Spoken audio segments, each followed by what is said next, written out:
Hey everyone, thanks for stopping by. Today we will be creating another Valentine's Day card using the Spellbinders Scare a Crow die set.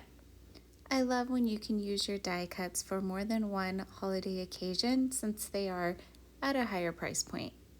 So we're going to go ahead and start by working on our background. I'm going to go ahead and stencil on my waffle flower stencil mat using the Simon Says Stamp Hearts and Stars stencil as part of their February card kit. Using a blending brush, I'm going to go ahead and ink blend milled lavender distress oxide all over the card panel. So I didn't do a very good job of wiping off the last purple color I used. So the milled lavender was a little bit darker than it should have been, and I'm trying to use a light hand as I don't want the back panel to be very bright. I kind of wanted it more of a soft, muted color, which is why I picked milled lavender. But it's fine. I didn't mind it. It still came out very pretty. And then I felt that the white was a little too bright, so using the same brush, I'm going to go ahead and kind of ink blend over the top of the hearts with the milled lavender to try to mute the white. Again, using kind of a softer hand when applying that ink. And so now I'm going to go ahead and use one of my favorite background stamps from Simon Says Stamp. It is the Friendship Text background stamp, and I'm going to go ahead and place that in my MISTI. Because it's a red rubber stamp, we're going to go ahead and take out the foam insert. And again, I kind of do it a little bit backwards. I put my stamp on the inside of the MISTI and then tape my panel to the door of the MISTI. And so I kind of wanted a tone-on-tone background, so I used the milled lavender and inked up the red rubber stamp, and then using my stamping tool to go ahead and stamp that on my panel. It kind of makes the text a little more subtle, but still adds interest to the background, and I'm going to go ahead and stamp that twice. After I'm done stamping a second time, I'm going to go ahead and spritz my panel. Distress oxide inks are water reactive since they are dye and pigment ink fusion, and that creates an oxidized effect when sprayed with water and adds more interest to the card. So now I'm going to go ahead and bring in the Spellbinders Scare a Crow die set. To save some time, I went ahead and die cut all the pieces in the die set. And while I assemble the scarecrow, I'll go ahead and play some music.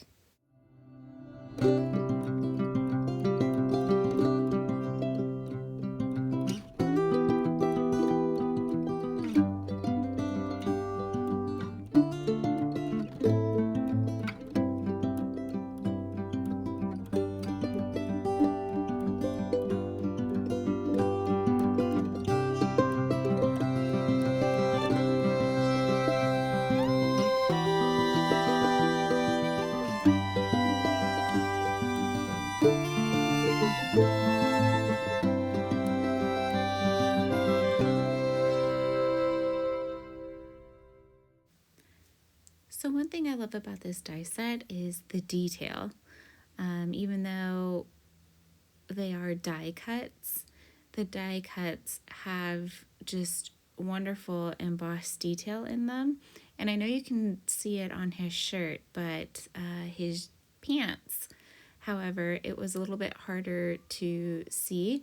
So I just took a white colored pencil and outlined the embossed detail to make it stand out more. And now I'm going to go ahead and bring back the music.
Here we're going to go ahead and work on the straw, and I'm going to use my Copic markers YR23, Y15, and Y17 to add some color. And I'm not doing any fancy Copic coloring. I just want to lay down some shading, starting with my darkest color first, the YR23. Then I'm going to blend the Y17, followed by the lightest color, which is Y15. And I'm going to go ahead and do that for his hands, his feet, and for his hair, starting with the darkest color, medium color, and then the lightest color. Again, it doesn't need to be perfect, as most of this will be covered up by his hat, his shirt, and his pants. Again, I just wanted to add in some color to make his hands, feet, and hair pop. It is by far the easiest stress-free Copic coloring you could possibly do. Using my Gina K Connect liquid adhesive, because y'all know that is my favorite adhesive, I'm going to go ahead and glue his feet to his pants, his feet, the little straw feet. And then I'm going to go ahead and add his hands to his shirt.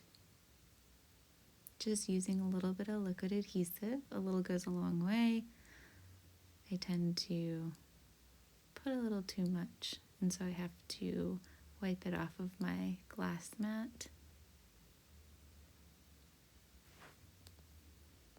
I know there are a lot of tiny pieces, so it seems like it'd be a little difficult to put together, but to be honest, yes, they are small, but once you have it all die cut, it assembles fairly quickly, and it's super easy to put the scarecrow together.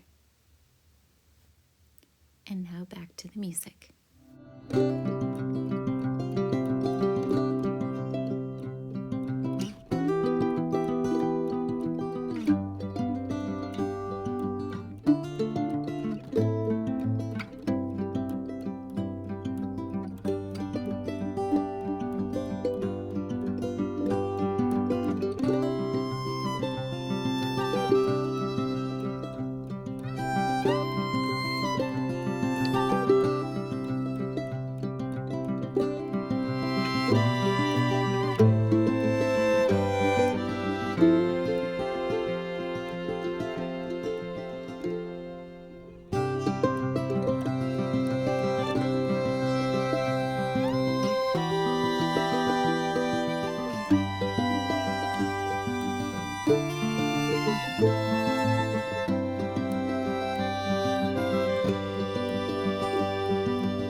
Now it's time to add some color to our wood grain, and I'm going to use my Copic markers using E49, 47, and 43. We're going to go ahead and hot mess Copic color.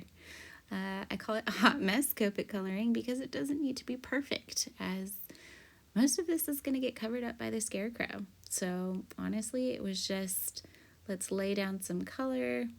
It doesn't need to be perfect. Hot mess Copic coloring. Starting with my darkest color, the E49, I'm going to go ahead and outline the embossed lines, which is supposed to look like the wood grain. And then I'm going to follow that up with the middle color, which is the E47, and then blend everything together with my E43. You could start with your lightest color first, but I actually like to start with my darkest color first. I personally don't feel like there is a right or wrong way. It's just whatever you're comfortable with, but I'm sure there are artists out there who have perfected Copic coloring and probably do have a right or wrong way. But again, I just do what I feel is more comfortable for me, and that's starting with my darkest, going to lightest. And so I'm going to go ahead and outline the wood using my E49, so that way it stands out from the background. I felt like with my first card, it kind of got lost because it was a little too light. And now I'm going to go ahead and heat emboss the word hi on this cute little sign that unfortunately I will not have listed because the company that I purchased this from unfortunately is no longer in business. Before you stamp with a clear sticky ink, which I'm using Versamark, you want to go ahead and use your anti-static powder tool. And if you already didn't notice, I made a hot mess. My powder tool's lid was loose, and it fell out of the crack, and that is an error on my part, not the tool. It's actually a great anti-static powder tool. I love it. I just make sure your lid is on all the way. So I went ahead and heat embossed that off screen. Make sure your heat gun is nice and hot before you apply the heat, so that way your cardstock doesn't warp you don't burn your embossing powder. And so this time with my Copic coloring, I am going to be a little bit more careful because you will see this sign. Starting with my darkest color, I'm using E79, 74, and E70. When I am Copic coloring, again, I do start with majority of the time, I start with my darkest color. And so I'm going to go ahead and flick that inward, the darkest color, and I'm going to flick it inward. And I'm going to do the same for my mid-tone color. I flick the color inward towards the center. And for my lightest color, though, I actually do the opposite. I actually flick outward. I felt like by doing so, I get a better blend.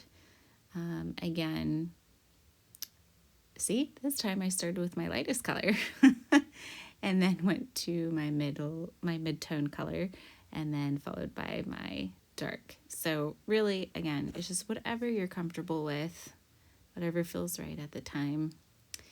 And then I will take my light color and flick towards the dark color. You get a better blend that way. Using my Connect glue, I'm going to glue the sign to the sign post.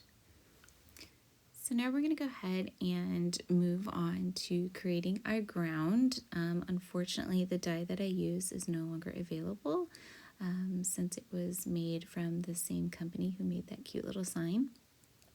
But you could use any die set that creates ground. I know Lawn Fawn has their Stitch Hillside Border. They also have a die that makes grass. So there are other die sets out there. I'm sure you even have them in your stash. Just, pull those out and use that in place. But I'm going to go ahead and prep my ground using an anti-static powder tool because we will be heat embossing the sentiment Love You. That comes from the Simon Says Stamp XL Love Greetings stamp set. I'm going to go ahead and stamp using my VersaFine clear sticky ink. And I will apply black embossing powder and heat set that off to the side, making sure that my heat gun is nice and hot, so that way my cardstock does not warp as much. There might be a little bit of warping, but it doesn't warp as much as if I did not preheat the tool. Once I am done heat embossing, I'm going to ink up the edges of my sentiment. You could just leave it the way that it is. I mean, it's great. It looks great here, but I don't know. I'm extra. I needed to add extra. So using my Distress Oxide, I am going to ink up the edges, starting with Vintage Photo. Using a blending brush, I'm going to go ahead and ink blend the edges of the die cut, leaving the center Love You more on the lighter side. I'm not going to pull in that color and on the whole die cut, just around the edges. And then once I'm done with the vintage photo, I'm going to go ahead and switch to ground espresso to really darken up the edges, have more contrast. I really felt like that kind of livened up the piece. But again, you don't need to do this. You could have left it just the way that it is. That's great as well. Again, I'm just extra. Once I'm done ink blending, we're going to go ahead and work on our layout. And so I've already cut out the corn stalks, the corn stalks. And I'm going to go ahead and slide them into the little cutouts that the die created. And I'm also going to add the post that the scarecrow hangs from. I'm going to go ahead and glue the first post to the scarecrow. Sorry, I'm a little off screen, but I'm just trying to get it lined up so that way the only places you see the wooden posts are outside his hands. And then I'm going to slide in my sign. I'm going to slide in the corn stalks. And then once I have them in place, I'm actually going to flip the die cut over and use some low-tack tape to kind of hold them in place. That corn stalk slides out, tries to run away, but we round him out later and we'll fix him and put him back. And now that I keep saying it, I feel like, I don't even know if I'm saying those right. I think they're corn stalks, but I don't know. The more I say them, the more I feel like maybe that's wrong. Don't judge me. But anyway, so here I go ahead and I fix him. I slide him back in place. And then tape him down so he doesn't fall out.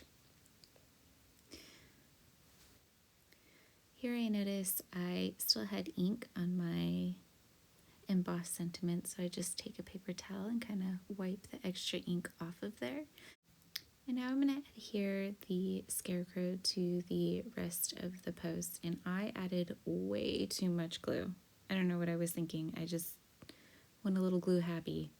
You don't need that much glue, so don't do what I did.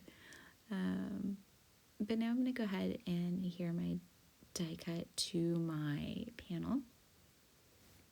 Once again, using too much glue. Got glue everywhere. But that's okay. We're having fun, right? So now I'm going to go ahead and line everything up. That's the best thing with liquid glue. You kind of have a little bit of wiggle room. Using a thin foam square, I'm going to go ahead and tuck this behind the sign for some dimension. And then now I'm going to go ahead and instead of adding corn, because the die set comes with little corn husks, I'm actually going to substitute those for hearts since it is a Valentine's Day card. So I'm kind of laying everything out, counting how many I wanted on my card panel. Try to stick with odd numbers. I feel like that is more aesthetically pleasing towards the eye when you have odd numbers. Not all the time. Sometimes I have even numbers, but most of the time I try to stick to odd numbers. And then I'll go ahead and glue them down, leaving a little bit of a gap because, again, I want to kind of tuck the hearts in there so it looks like we're growing hearts instead of corn. It would be even better if they were money stalks, if we could just grow money, have an endless supply of money for craft supplies. Wouldn't that be awesome? As I'm gluing them down, I I'm kind of changing the direction so that way they're not all going the same way and gives it a little bit more character.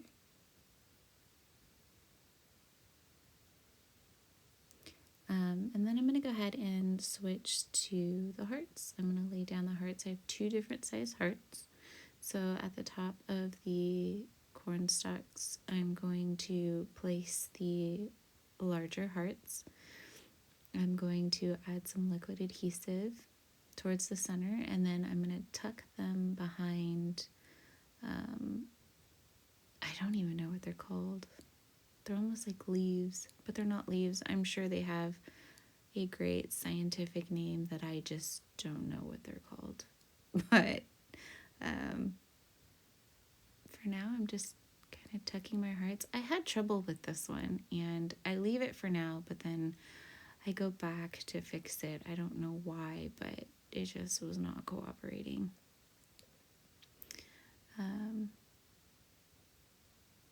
And so once I have all of my, oh, here, see, I fixed it. I just ripped it off. I just couldn't take it anymore, so I pulled it off. It wasn't completely dry, and started over. And now I'm going to go ahead and switch to the smaller hearts, and I'm going to tuck them in as well. Having the different sizes is like, growing different size hearts, just like a flower. They have the small bud before it turns into the beautiful flower, and we have small hearts before they grow ripe for the picking. And I used glitter paper for the hearts. I also used glitter paper for his hat and some of his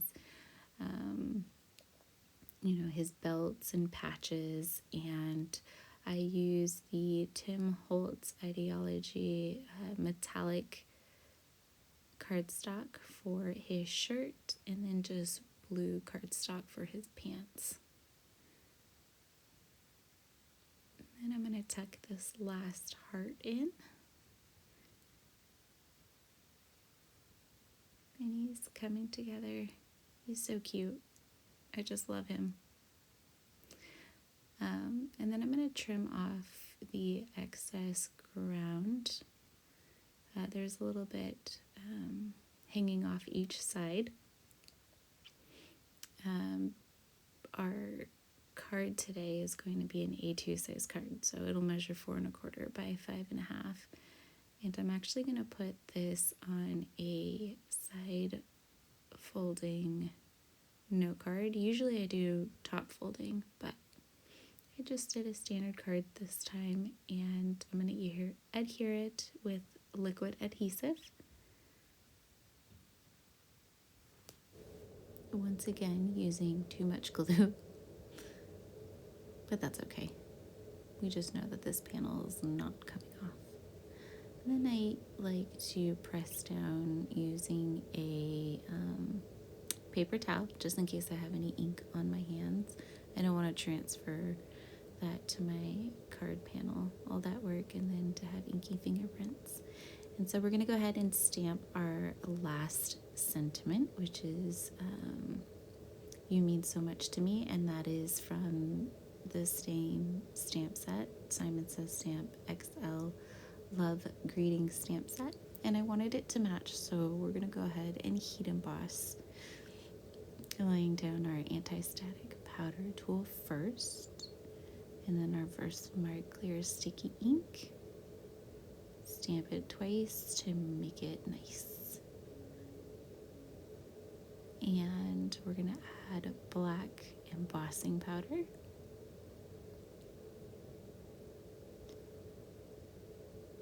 Trying not to make a mess.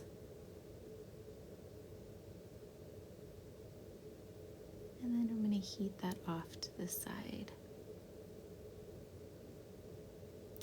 So I thought, well, let's add some gems. I haven't really added a lot of gems lately. These gems are from Studio Katia. They are called Magic Pearls.